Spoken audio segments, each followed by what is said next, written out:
नमस्कार। एक और टिप्पणी के साथ मैं अतुल चौरसिया। नीरज गुप्ता, राघवेंद्र गुप्ता, संजय गुप्ता, राजकुमार गुप्ता, बब्बल गुप्ता, रौनक गुप्ता और सतीश चंद्र गुप्ता, कानपुर के गोविंदनगर विधानसभा क्षेत्र में रहने वाले ये सभी गुप्ता बंधु जीते जी अमर हो चुके हैं। कानपुर शहर की सड़कों पर लगे इनके दांत चियारते हुए पोस्टर अगर आपने नहीं देखा तो जल्द से जल्द देख आइए। ये सभी गुप्ता बंधु इस बात से लहालोट होकर अपने पोस्टर शहर भर में लगवा रहे हैं कि भले ही एक गुप्ता भाई को मार दिया गया, लेकिन मुआवजा पूरा दिया गया। इसी खुशी में ये सभी गुप्ता बंधु मुख्यमंत्री योगी आदित्यनाथ और उनके इलाके के भाजपा विधायक को रज रज के बधाई दे रहे हैं। 40 लाख नगद और 1 अदद नौकरी अगर मिल जाए तो मरने में क्या हर्ज है।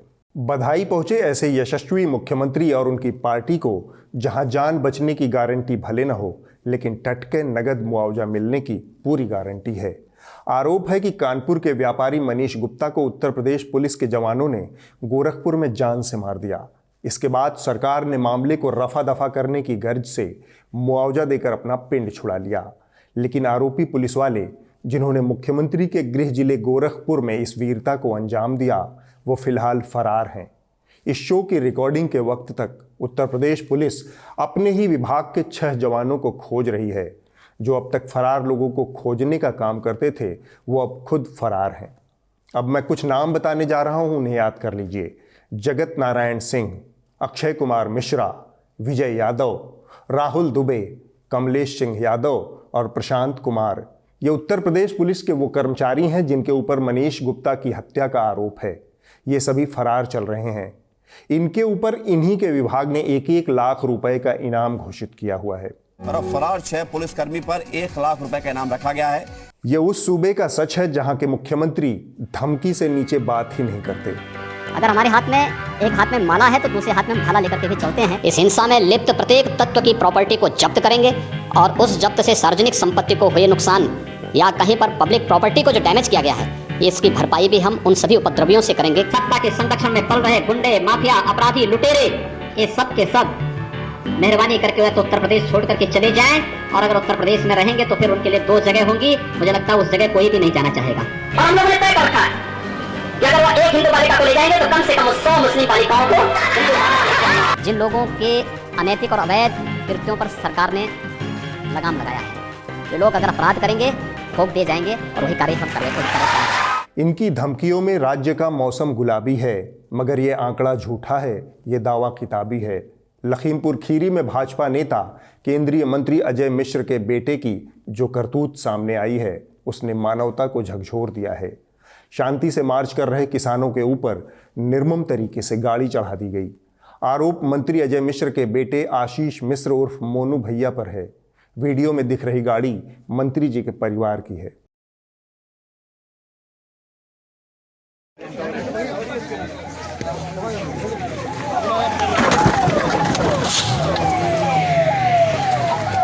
लेकिन यह गाड़ी चढ़ाने वाला वीडियो सामने आने के पहले बहुत कुछ हो चुका था। हमेशा की तरह हुड़क-चुल्लू एंकराओं ने अपनी तरफ से सरकार बहादुर के पक्ष में जमकर माहौल बनाया। सब ने अपनी अपनी थियरी इजाद की, अपने अपने तीतर लड़ाए। किसानों को खालिस्तानी, उपद्रवी और हिंसक बताया गया। मंत्री और उनके पुत्र को शराफत का पुतला घोषित किया गया। अजय मिश्रा के बेटे का किसान कर रहे थे घेराव, तो गाड़ी की टक्कर से नाराज किसानों ने आग लगा दी।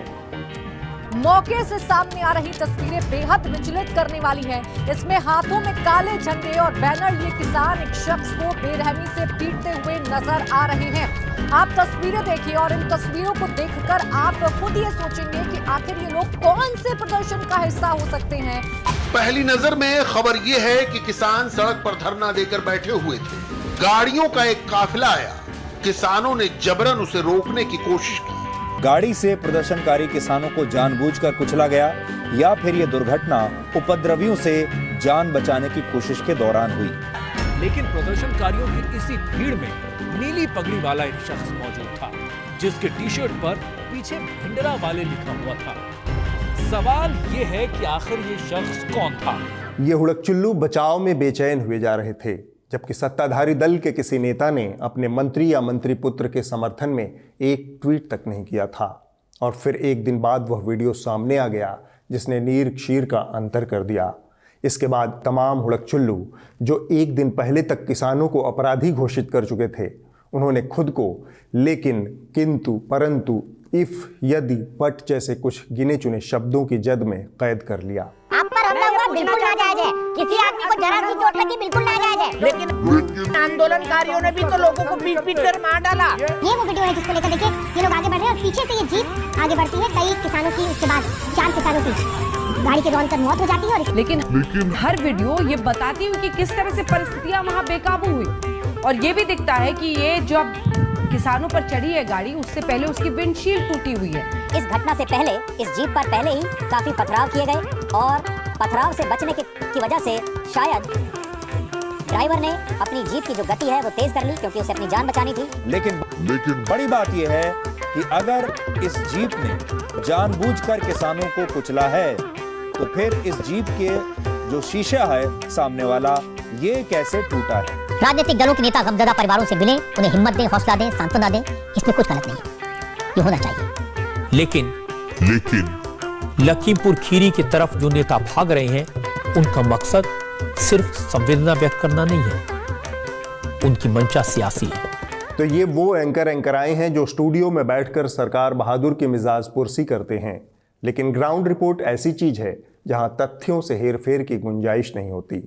लेकिन जी न्यूज़ उत्तर प्रदेश ने ग्राउंड रिपोर्ट की उस पवित्रता को भी मटियामेट कर दिया।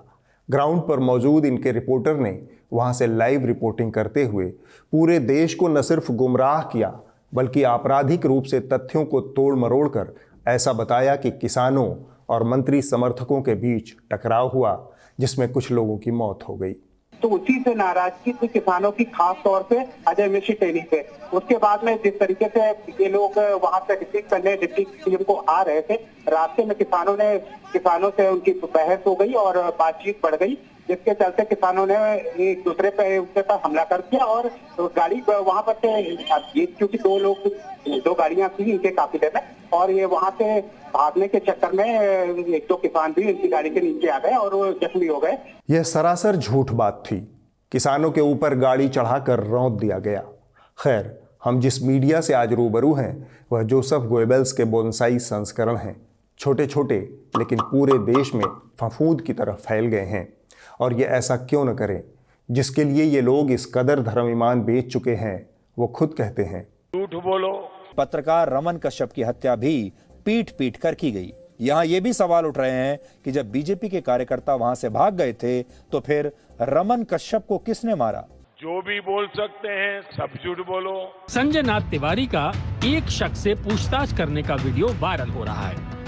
वो व्यक्ति दावा कर रहा है कि कांग्रेस के पूर्व सांसद अखिलेश दास का भतीजा अंकित दास थार जीप के पीछे फॉर्च्यूनर गाड़ी में सवार था। जहां भी बोल सकते हैं झूठ बोलो।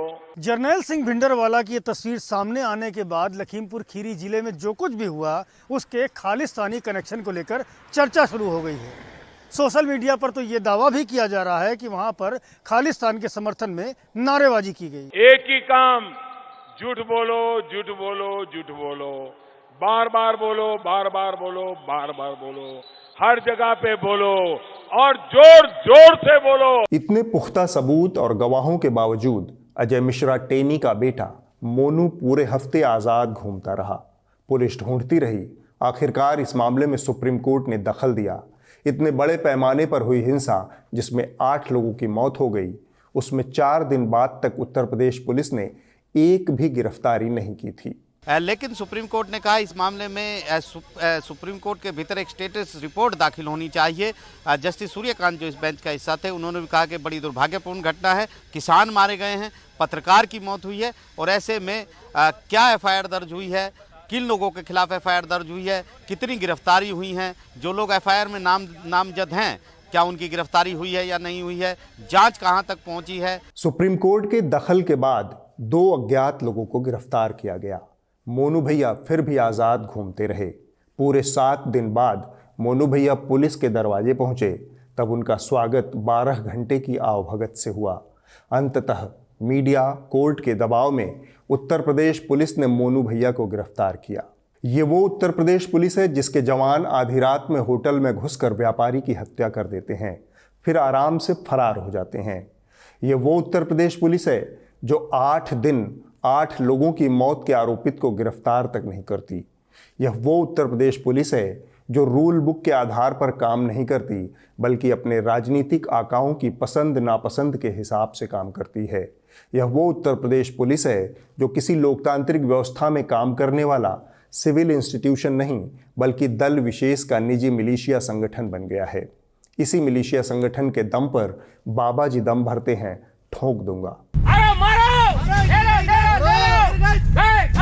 जिन लोगों के अनैतिक और अवैध कृत्यों पर सरकार ने लगाम लगाया है, वे लोग अगर अपराध करेंगे ठोक दिए जाएंगे और वही कार्य हम करेंगे। और इसी दम का दम है कि मोनू भैया पुलिस की पहुंच से तो दूर थे, लेकिन मीडिया की पहुंच उनके कदमों में थी। तुमने बुलाया और हम चले आए। आपने हमको बुलाया था, इसलिए हमको आना पड़ा। हम घूम नहीं रहे हैं। मोनू भैया के बाद अब गोली मारो वाले भैया की बात कर लेते हैं। इंडिया टुडे के मंच पर मंत्री जी को अर्र पड़ गई, जमकर नाच गाना हुआ। आप खुद ही देख लीजिए।